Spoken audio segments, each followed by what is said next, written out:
Hello students, देखो सितंबर 25 में तुम्हारा सीए फाउंडेशन लॉ का जो पेपर आया है उसको हम सॉल्व करने जा रहे हैं। पेपर एक दो क्वेश्चन को घुमाए हुए इसे को छोड़ दे तो मेरे हिसाब से आसान आया, अच्छा हुआ होगा आप लोगों का।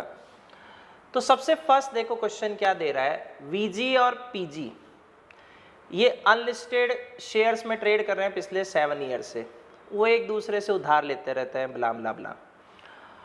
उसके बाद पीजी को क्या करने थे, एक अनलिस्टेड कंपनी के शेयर्स खरीदने थे 20,000। अब उसके पास पूरा पैसा था नहीं तो उसने वीजी से कहा भाई लोन दे दे। वीजी ने उसको 40 लाख का लोन दे दिया। 3 मंथ्स के बाद वीजी ने पीजी से कहा भाई पैसा वापस रिफंड दे दे। पीजी कहता है सर मैं बहुत कोशिश कर रहा हूं पर कम से कम 10% का तो रिटर्न मिलना चाहिए जो मैंने खरीदे हैं। उसने वीजी से कहा एक काम कर मेरा शेयर बेच दे और तू तेरा लोन एडजस्ट कर ले। गौर से देखो ऊपर तक डेटर क्रेडिटर का क्वेश्चन चल रहा था पर यहां लाइन क्या दी है, He asked Mr. VG to sell his share on his behalf and authorize him to appropriate the amount of loan। तो ये एजेंसी बन गई, ठीक है। अब क्रेडिटर का इसमें पर्टिकुलर इंटरेस्ट इन्वॉल्व हो गया तो ये कौन सी वाली एजेंसी हो गई, इररिवोकेबल एजेंसी। फिर 15 डेज के बाद मार्केट जब रिकवर होना चालू हुआ तो पीजी ने मना कर दिया और कह दिया भाई तू बेच नहीं सकता ना। ये एजेंसी कौन सी है, इररिवोकेबल। प्रिंसिपल इसको क्या नहीं कर सकता, डिनाई नहीं कर सकता। तो क्या revocation of agency by mister PG was lawful? No, क्योंकि इसमें एजेंट का पर्सनल इंटरेस्ट क्या हो गया, इन्वॉल्व। दूसरा है Messrs GS famous general store in NK market Delhi got a purchase order of 5 kg mamra badam at the rate 3,400 पर kg फ्रॉम मिस्टर पीके। मतलब ये खरीद रहा है किससे, पीके से। डिलीवरी बॉय ने Messrs GS famous general store पे पहुंचा मिस्टर पीके के रेजिडेंस पे।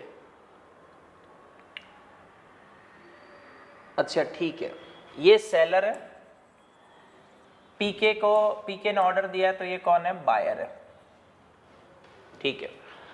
अब सेलर बढ़िया था, डिलीवरी कहते हैं घर पे पहुंचाता है, होम डिलीवरी। जब डिलीवरी के लिए कहते हैं इसमें घर के पहुंचा तो इसके पीके के घर पे ताला लगा होता। डिलीवरी बॉय ने फोन लगाया, उसने कहा भाई नेबर को दे दे, ठीक है। ये थोड़ा बेलमेंट बन गया, भाई तुम खुद ले लेते तब तो ठीक है, तुमने कहा भाई मेरे नेबर को दे दो, तो नेबर को गुड्स एक स्पेसिफिक पर्पज के लिए दिया गया। नेबर ने कहते इसमें ध्यान नहीं दिया कि ये मामरा बादाम उसके घर के नहीं, भाई तुम घर पे बैठे थे, कोई गुड्स आ गया, तुमने सोचा गुड्स हमारा है, तुमने कंज्यूम कर लिए। तुमने अपने मामरा बादाम बहुत महंगे होते हैं, मतलब मामरा तो तकरीबन 4-5 हज़ार रुपए किलो के बीच के बादाम है, तुमने कैलिफोर्निया आलमंड के साथ मिक्स कर दिए जो 1,000 रुपए किलो के भी नहीं है। शाह ने कहते हैं इसमें, फिर mister Shah told her that mamra बादाम वर बिलोंगिंग टू मिस्टर पीके। उसने क्या किए, 5 किलो मार्केट से खरीदे और पीके को दे दिए। अब पीके को पता चला, वो रिटर्न करना चाहता है किसको, मैसर जीएस फेमस जनरल स्टोर को। सर ये तो क्वालिटी के नहीं है और मैं तो पैकेट नहीं लूँगा। अब हमें डिसाइड करना है, मतलब कुल मिलाकर ये गलती किसके सर पे ठोकना चाहता है, सेलर के। अब हमें डिसाइड करना है what is the remedial available to mister PK according to the provisions of Indian Contract Act 1872। सबसे पहला देखो यहाँ गलती पीके के साइड पर कहते हैं इसमें डायरेक्टली हुई या नहीं हुई। पीके ने खुद नहीं तो कहा था कि किसको दे दे, नेबर को। अब नेबर नालायक निकला तो उसमें सेलर क्या करे। तो यहां पर कहते हैं इसमें पीके को वैसे तो कोई रेमेडी कहते हैं इसमें नहीं मिलनी चाहिए, पर ये डिपेंड करता है कि उसको कंसिडर कैसे करता है। अगर वो इसको बेली की गलती के भी पे ले जाता है कि बेली ने गुड्स को मिक्स कर दिया विदाउट कंसेंट ऑफ बेलर, ठीक है, तो bailee shall be liable to compensate bailor. तो पीके कंपनसेशन की डिमांड किससे कर सकता है, नेबर से कर सकता है। कंपनी के तो क्वेश्चन तुम्हारे आसान दिए, एक को थोड़ा घुमा दिया। क्या कंपनी आर्टिफिशियल पर्सन है? बिल्कुल। फिर ये पूछ रहा है एक मैसर्स बीटा लिमिटेड है जिसके पास कॉमन सील नहीं है, तो ऑथराइजेशन ऑफ डॉक्यूमेंट कैसे होगा? तो कॉमन सील नहीं है तो कौन कर देंगे? बाय 2 डायरेक्टर्स, या फिर 1 डायरेक्टर एंड 1 CS अगर कंपनी ने CS को अपॉइंट किया। ABC पार्टनर्स है अनरजिस्टर्ड पार्टनरशिप फर्म। देखो सबसे मेन काम की चीज क्या है? फर्म अनरजिस्टर्ड है, ये तीनों पार्टनर्स है, ये नाम है। अब ये पूछ रहा है अनरजिस्टर्ड पार्टनरशिप फर्म के बेसिस पे क्या ये शूट मेंटेनेबल है? पहला, A filed a suit against B जिसने फर्म के गुड्स को चोरी कर लिया। देखो तुम सेक्शन 69 पे जाओ, consequences of non registration of firm, ठीक है? तो उसमें वैसे तो क्या लिखा हुआ है? अनरजिस्टर्ड फर्म और its partner can not file a suit against third party for breach of contract in civil court. ये मामला सिविल है ही नहीं, ये तो क्रिमिनल है। तो क्या ये शूट मेंटेनेबल है? यस। ए ने शूट फाइल किया फर्म के अगेंस्ट में उसका हिस्सा देने के लिए ऑन इट्स डिसोल्यूशन। वैसे पार्टनर वर्सेस पार्टनर या फर्म भी शूट फाइल नहीं हो सकता है, पर पार्टनर वर्सेस पार्टनर या फर्म के डिसोल्यूशन के लिए शूट फाइल हो सकता है। डिसॉल्व फर्म में कहते हैं इसमें तुम्हारा शेयर उसको रियलाइज करने के लिए शूट फाइल हो सकता है। तो ये भी आंसर है यस। एम एक थर्ड पार्टी है, उसने शूट फाइल किया मैसर्स ABC के अगेंस्ट में, तो थर्ड पार्टी तो वैसे भी शूट फाइल कर सकती है 10,000 के लिए। एम ने ऑल्सो 4,000 फर्म से ले रखे हैं, फर्म ने सेट ऑफ क्लेम किया है 4,000। Unregistered firm can not claim set of exceeding ₹100, तो 100 से ज्यादा का सेट ऑफ नहीं मिलेगा। 2 का A, X offer to sell Y machine for ₹5 lakh, Y refuse to buy it unless the machine is made into a running condition. X agreed to do the same, but while the machine was being repaired, it was destroyed without the fault of any person. हमें decide करना है क्या X Y से price ले सकता है? No. भाई agreement to cell cell में कब कन्वर्ट होगा? कंडीशंस फुलफिल होने पर, या वो फ्यूचर डेट आ जाए। यहाँ कंडीशंस फुलफिल हुई नहीं, गुड्स पहले डिस्ट्रॉयड हो गया। सेल में रिस्क किसकी होती है? बायर की, पर ये तो एग्रीमेंट टू सेल है, तो रिस्क कौन भुगतेगा? सेलर। तो एक्स नहीं रिकवर कर सकता। For the purpose of making uniforms for the employees VK bought dark blue coloured cloth from PK. Okay, but it is not, question आ गया, अगर बायर अपना पर्पज सेलर को नहीं बताता है, there is no implied condition और warranty as to quality और fitness of goods for buyers particular purpose. Uniform बन गई, एम्प्लॉइज ने पहनी तो पता चला कपड़ा तो कहते हैं हार्ड था। भाई यूनिफॉर्म का कपड़ा सॉफ्ट होता है तुमने पर्पस बताया नहीं। और एक क्लॉथ किसके लिए फिट था? Caps and boots. तो हमें डिसाइड करना है क्या वीके कौन है? बायर। क्या उसको कोई रेमेडी है? नो। भाई सोगा में section 16(1) caveat emptor, let the buyer beware, buyer को ध्यान रखना चाहिए था। MOA AOA सेक्शन 4 और 5 को डिफाइन कर दो। फिर explain any three difference between MOA और AOA। ये तो मॉड्यूल का पूरा थ्योरेटिकल क्वेश्चन ही कहते हैं, इसमें क्या कर दिया? कट पेस्ट कर दिया। मैं थोड़ा सा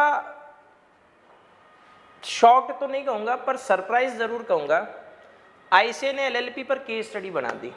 नॉर्मली चैप्टर 1 और कहते हैं इसमें 5 पर वो केस स्टडी देती नहीं है, पर देखो केस स्टडी दी है। कोई बात नहीं, क्वेश्चन आसान है। 5 फ्रेंड्स ये LLP बना रहे, किसके लिए? पुअर चिल्ड्रन को एज NPO बना ही नहीं सकते। LLP कभी नॉन इकोनॉमिक पर्पज के लिए नहीं बढ़ती। Mister A non resident, mister B non resident, C resident, D resident, E resident. It was decided कि A और B DP होंगे, बन ही नहीं सकते। DP कौन होगा? 2 इंडिविजुअल्स, ठीक है, जिसमें से एक कौन होगा? रेजिडेंट। और रेजिडेंट कौन होता है? जो during the financial year 120 days India में स्टे किया। अब A और B तो दोनों ही नॉन रेजिडेंट है, तो सबसे पहला, क्या ये एलएलपी इस पर्पज के लिए बन सकती है? नो। क्या ए और बी को डीपी अपॉइंट किया जा सकता है? नो। भाई दोनों में से कोई एक ले लो, बाकी एक किस में से ले लो? सी डी में से एक तो रेजिडेंट चाहिए था। Messrs M&M Associates was rusted in 1985 by its three partners X, Y, Z. Okay कई सारे क्वेश्चन तो आईसी ने अपने पुराने ही कहते हैं एमटीपी और के दिए हैं। खैर, इसमें 3 पार्टनर्स है एक्स वाई जेड, और ये पार्टनरशिप कौन सी है? At will. 5 Jan 22 ex senior partner है 75 ईयर्स का, वो रिटायर होना चाहता है और अपना शेयर किसको दे रहा है? ग्रैंडसन को, जो 17 साल का है, eight the time of transfer. देखो इसमें 2 प्रोविजन है। एक सेक्शन कहते हैं इसमें 29 rights of transfer your partner, दूसरा ये माइनर है तो माइनर पार्टनर सेक्शन 30 भी है। तो माइनर पार्टनर फॉर्म में कैसे आएगा? With consent of all other partners, वो भी केवल बेनिफिट्स के लिए। मिस्टर वाई और एम वो इंटरेस्टेड नहीं है, लेकिन जब उन्हें पता चला कि एम माइनर है, वो एग्रीड हो गए to admit mister as partner. ठीक है। जब बुक्स का इंस्पेक्शन चल रहा था तो mister S notice that books of account, S कौन है? माइनर है क्या? Okay, minor. उसको पता चला कि प्रॉफिट बहुत कम है। उसने बाकी पार्टनर से कहा, ठीक है, कि सर इतने सारे प्रॉफिट के बाद भी मुझे इतना कम कहते प्रॉफिट मिल रहा है। S decided to sue T for recovery of fees and send a notice for the same. अब T कहाँ से आ गया?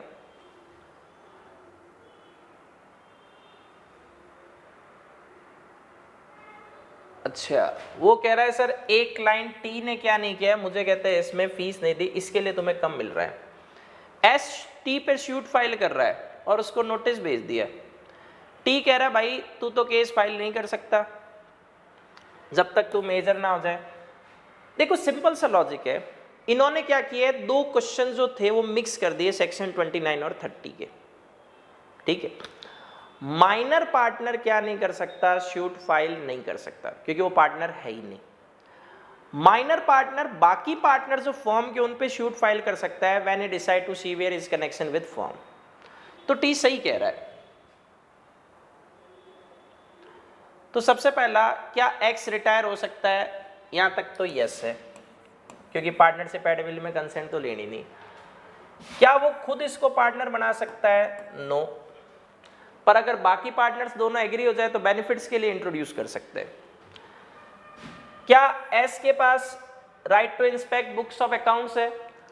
अगर आंसर कहते हैं इसमें तुमने बाकी पार्टनर्स की कंसेंट से उसको इंट्रोड्यूस कर दिया एज बेनिफिशियरी, तो आंसर यस है।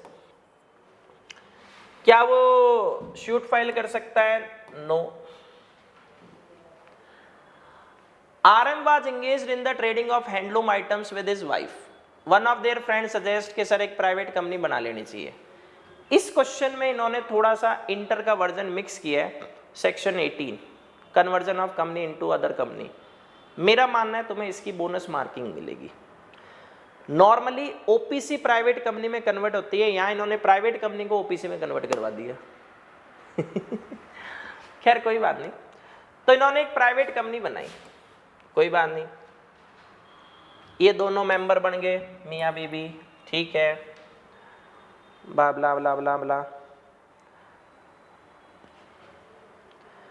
अब RM मर गया, नाउ मिसेस RM की ओनली मेंबर बची है।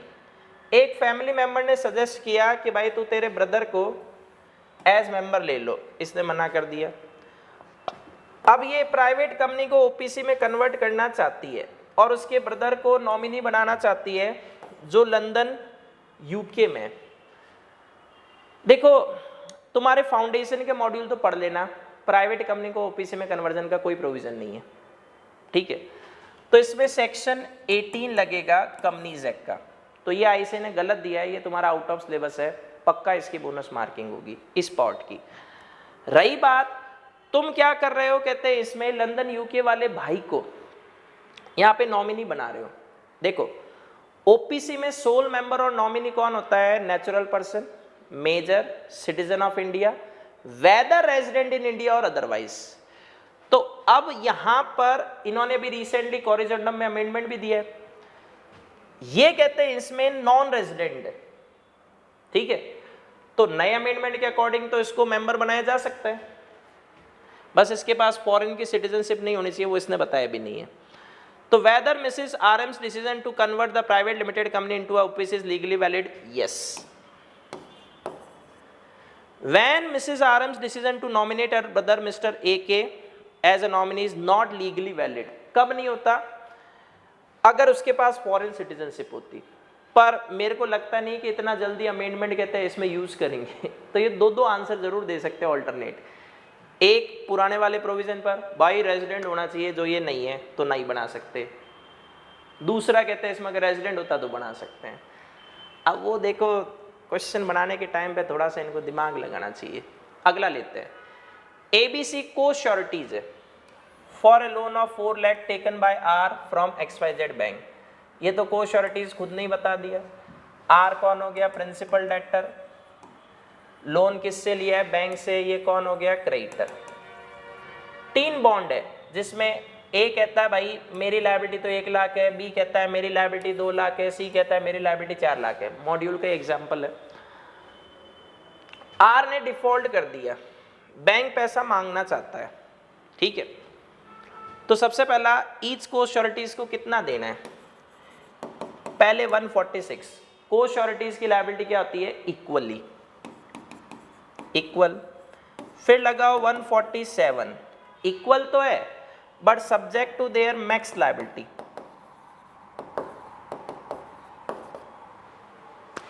ठीक है। तो किसी की भी लायबिलिटी 1 to 4 से ज्यादा नहीं है।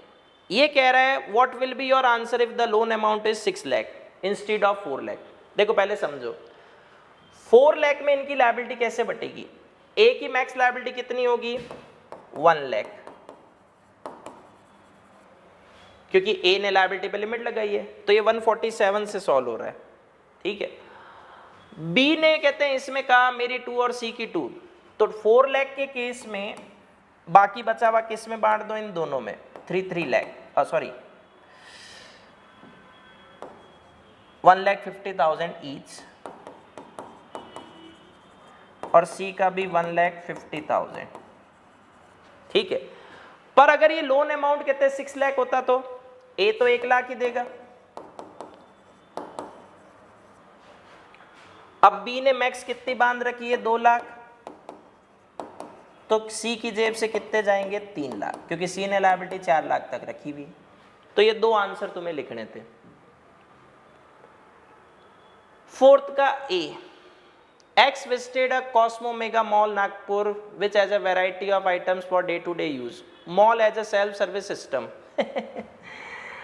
Invitation to offer. एक्स ने गुड्स बास्केट में रखे और कैशियर के पास बिलिंग के लिए गया। देखो जो गुड्स रखे हुए हैं वो क्या है? इन्विटेशन टू ऑफर, ठीक है। अब ये कैशियर के पास बिलिंग के लिए गया, ये क्या हो गया? ऑफर। कैशियर ने 9 आइटम्स की प्राइस ले ली, तो यहां तो एक्सेप्टेंस आ गई, पर उसने रिमेनिंग 1 की नहीं ली, तो नो एक्सेप्टेंस। अब तुम्हें डिसाइड करना है whether the Cosmo Mega Mall be compelled to sell the said article. No. अगर एक्सेप्टेंस आ जाती जैसे इस 9 में आ गई तो उसको तो सेल करने के लिए लायबल है, पर एक के लिए तो एक्सेप्टेंस ही नहीं आई, तो कॉन्ट्रैक्ट ही नहीं बना, तो सेल कैसे करोगे? वो ऑफर की स्टेज पे खत्म हो गया। Goods displayed invitation to offer, तुम कैशियर के पास गए, ऑफर, वो 1 आइटम के लिए एक्सेप्टेंस नहीं आई, कॉन्ट्रैक्ट वहीं खत्म। 80 completed his M.Tech qualification in April 22. He got married with Miss Priya in November 22. He got an appointment as technical consultant in a very renowned company in USA on 2nd Feb 23. He promised his wife that he will send rupees 30,000 per month for her daily routine expenses. ये हो गया तुम्हारा Balfour versus Balfour. No intention to create legal relationship. बाद में USA चला गया पर पैसा नहीं भेजा, ठीक है। वाइफ इस पोजीशन में नहीं है कि अपने खर्चे कहते हैं इसमें मेंटेन कर सके। टेलीफोन डिस्कशन में पता चला कि उसने उसे कभी पैसा भेजा ही नहीं। इसने इसके अगेंस्ट में केस फाइल किया, क्या ये सक्सीड होगी? No. Negotiable instrument is an instrument which is freely transferable from one person to another by mere delivery or endorsement. By mere delivery मतलब कौन से instrument? bearer instrument. By endorsement and delivery मतलब order instrument. Classify the different types of NI according to manner in which it is made as per the provisions of NI Act. देखो वैसे लग तो ये रहा है कि इसमें सारे टाइप्स ऑफ एनआई देने चाहिए, पर मेरे हिसाब से केवल order instrument and bearer instrument भी सॉल्व करेगा। ठीक है। Define law. लॉ क्या है? Set of rules framed by society to govern conduct of their people. Various source of law, सबसे मेन कहते हैं इसमें क्या है? अपना constitution of India. Other acts made by कहते हैं इसमें पार्लियामेंट और स्टेट लेजिस्लेचर। फिर वो कॉमन लॉ कहते हैं इसमें आ जाएगा judicial decisions, principle of natural justice, Latin maxim लगा देना, nemo judex causa sua, audi alteram partem. तीसरा होता है रेशियो डिसिडेंडी, उन्होंने सीधा रीजन डिसीजन लिखा है। Miss S visit an electronic store and ask for a laptop suitable for high and graphic design work. The salesman recommends a specific model, assuring her it will meet her needs. Relying on this advice, Miss S purchased the laptop. However, after using it, उसको पता चला laptop कहते हैं इसमें सही नहीं है। देखो इसमें दो प्रोविजन लगेंगे। एक तो पहले तुम कंडीशन को डिफाइन करो। इसने अपना पर्पस बता दिया था, तो फिर कंडीशन एसेंशियल स्टिपुलेशन है, ब्रीच होगी तो बायर कॉन्ट्रैक्ट को रिसाइन कर सकता है। प्लस एक इम्प्लाइड कंडीशन लगा दो।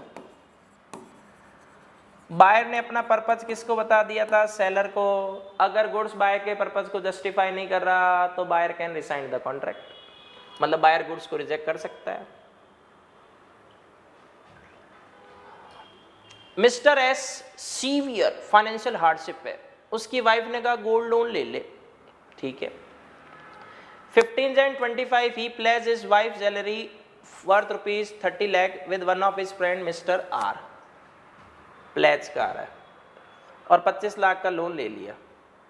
17 Jan 25 he sold total jewelry for ₹28 lakh to Messrs RL jewellery Pitampura. कई बार तो ये समझ में नहीं आता, जब उसने ज्वेलरी प्लेज कर दी तो बेच कैसे सकता है? ठीक है। The jeweller purchase it in good faith, नहीं, ज्वेलर बोनाफाइड नहीं है, नेमोडेट कॉर नॉन एबिट का बेनिफिट इसको नहीं मिलेगा। फिर एस ने अपने आप को इंसॉल्वेंट डिक्लेयर कर दिया। जब आर को इसके बारे में पता चला, इसने शूट फाइल किया किसके अगेंस्ट में? Messrs RL jewellers limited. पर RL ज्वेलर्स लिमिटेड कहता है भाई मेरे को क्या पता इस प्लेज के बारे में, हमें डिसाइड करना है कि मिस्टर आर के पास क्या रेमेडी है। देखो आर को ज्वेलरी क्या हुई है? प्लेज। तो आर का टाइटल क्या माना जाएगा? बेटर माना जाएगा। ये प्लेज ही है, प्लेजी पौनी एक ही बात है। ये बायर है, तो बेटर टाइटल किसको मिलेगा? प्लेजी को मिलेगा। Messrs SR enterprise is a well known trading firm. Messrs AM, a former partner of the firm, had retired in 2022 but never made any public announcement. मतलब इसने पब्लिक नोटिस नहीं दिया। तो पार्टनर बाय होल्डिंग आउट। साथ में section 32 partner retire हुआ है, public notice नहीं दिया तो आज भी ट्रांजैक्शन के लिए लायबल है। एक सप्लायर ने बिजनेस ट्रांजैक्शन बनाया, वो बिलीव कर रहा है कि मिस्टर AM आज भी पार्टनर है, तो AM लायबल होगा या नहीं? बिल्कुल होगा। और उसने फर्म को क्रेडिट दे दिया। आर ने पैसा AM से मांगा, AM कहता है मैं तो भाई अब पार्टनर ही नहीं हूं ना, लायबल होगा।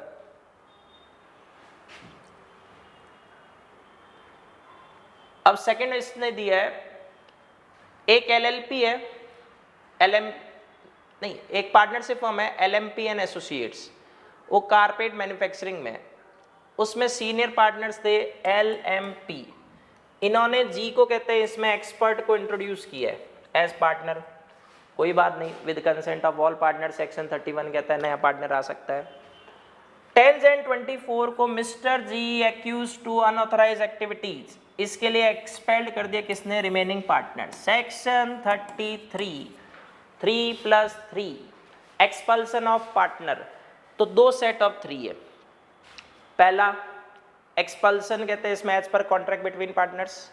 दूसरा एक्सपल्सन पावर कहते हैं इसमें कौन एक्सरसाइज करेंगे, मेजॉरिटी ऑफ पार्टनर्स। तीसरा मेजॉरिटी किस में काम करेगी, गुड फेथ में। अब दूसरा सेट ऑफ 3 है गुड फेथ का।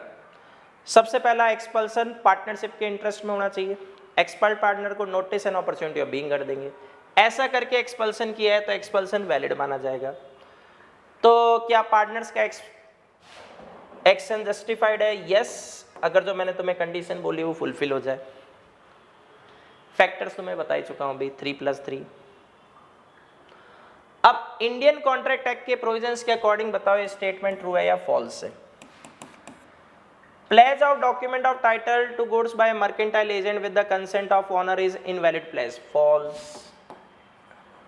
ये वैलिड प्लेज है। A appoints B as his agent to sell his land, A ने बी को अपॉइंट किया प्रिंसिपल, बी कौन हो गया, agent. Subsequently under the authority of A की एक तरह से परमिशन से बी ने किसको अपॉइंट कर दिया, सी को एज इज एजेंट, ये हो गया सब एजेंट।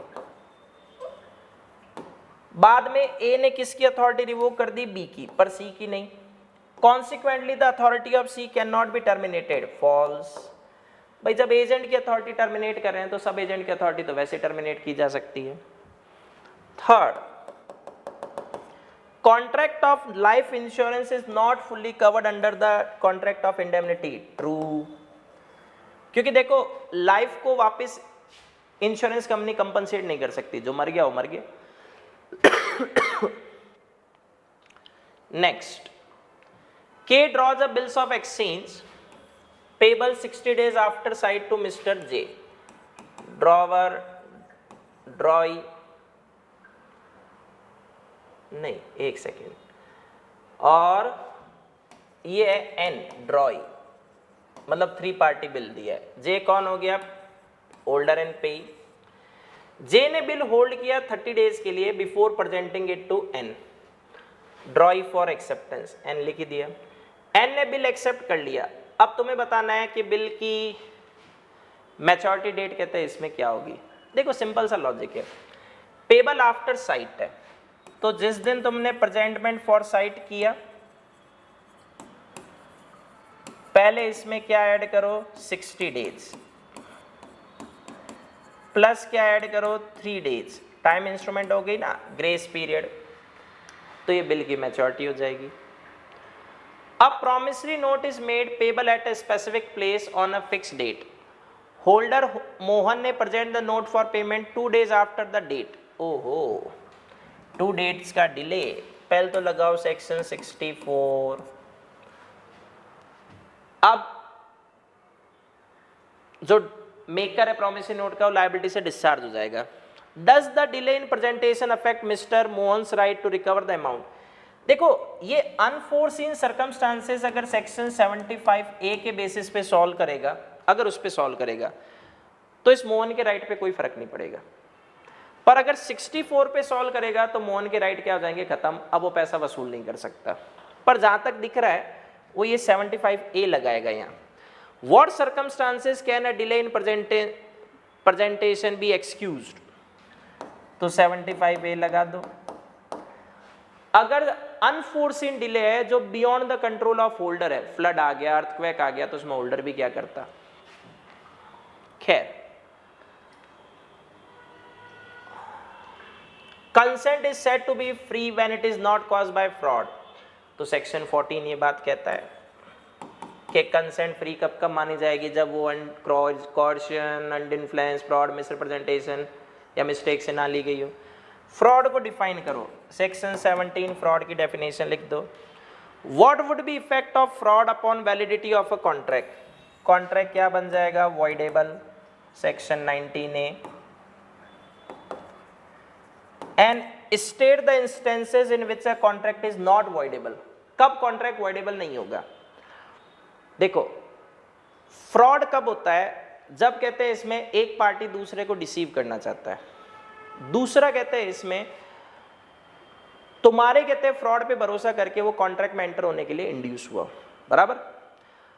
फ्रॉडुलेंट साइलेंस, अगर उसको डिस्कवर किया जा सकता है ऑर्डिनरी मीन से तो कॉन्ट्रैक्ट वॉइडेबल नहीं है, या कॉन्ट्रैक्ट ने तुम्हें कहते हैं इसमें, या उस फ्रॉड ने तुम्हें कॉन्ट्रैक्ट में एंटर होने के लिए इंड्यूस ना किया।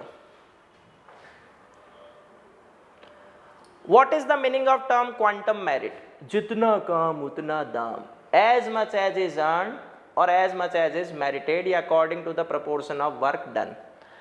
कोई भी 4 केसेस जिसमें claim of quantum meruit can arise. देखो, सबसे पहला ओरिजिनल कॉन्ट्रैक्ट डिस्चार्ज हो जाना चाहिए, और क्लेम कौन कर रहा है? पार्टी नॉट एट डिफॉल्ट, मतलब एग्रीड पार्टी।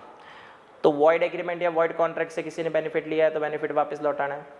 दूसरा, हमने किसी के लिए काम ग्रेचुअसली नहीं किया है, फोकट में नहीं किया है, तो उससे बेनिफिट मांग सकते हैं। कॉन्ट्रैक्ट कहते हैं इसमें, मान लो किसी डायरेक्टर की अपॉइंटमेंट पता चला, कहते हैं इसमें प्रॉपर नहीं है, उसने काम किया तो बेचारे को पैसा दो वापस। कोई काम बैडली किया गया पर कंप्लीट हो गया, थोड़ा पैसा काट लो, पूरा पैसा देने से तुम मना थोड़ी नहीं कर सकते हो, ठीक है।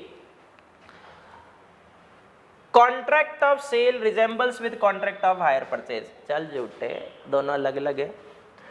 डिस्टिंग्विश करो सेल को किससे? हायर परचेज से, और 5 डिस्टिंक्शन लिख दो। सेल में ओनरशिप बायर को कब पास ऑन होती है? Immediately at the time of making of contract. Hire purchase में कब होगी? On payment of last installment. Sale में बायर की पोजीशन कैसे है? As owner of goods. Hire purchase में एज बेली ऑफ गुड्स, ठीक है। अब return of goods, hire purchaser goods को वापस लौटा सकता है पर बायर नॉर्मली गुड्स को वापस नहीं लौटा सकता। Effect of insolvency of parties, sale में अगर बायर इंसॉल्वेंट हो गया प्राइस दिए बिना, सेलर नुकसान भुगतेगा। हायर परचेज में अगर हायर परचेजर इंसॉल्वेंट हो गया लास्ट इंस्टॉलमेंट पे किए बिना, हायर वेंडर लॉस नहीं भुगतेगा, वो वापस ले लेगा, ठीक है। बायर अगर गुड्स को रीसेल कर रहा है तो थर्ड पार्टी को बेटर टाइटल मिल जाएगा, पर हायर परचेजर के पास जब तक लास्ट इंस्टॉलमेंट पे नहीं करते था, खुद के पास ही ओनरशिप नहीं है, तो थर्ड पार्टी को कोई बेटर टाइटल नहीं मिलेगा। तो कुल मिला के तुम्हारा पेपर कहते हैं इसमें आसान है, बीच में 2-3 जगह में एक के तो तुम्हें तय बोनस मार्किंग उसको देनी चाहिए आईसीआई को, क्योंकि वो उन्होंने सेक्शन 18 जो तुम्हारे फाउंडेशन में नहीं है इंटर से पूछा है, ठीक है। चलो, best of luck for your next paper, bye bye.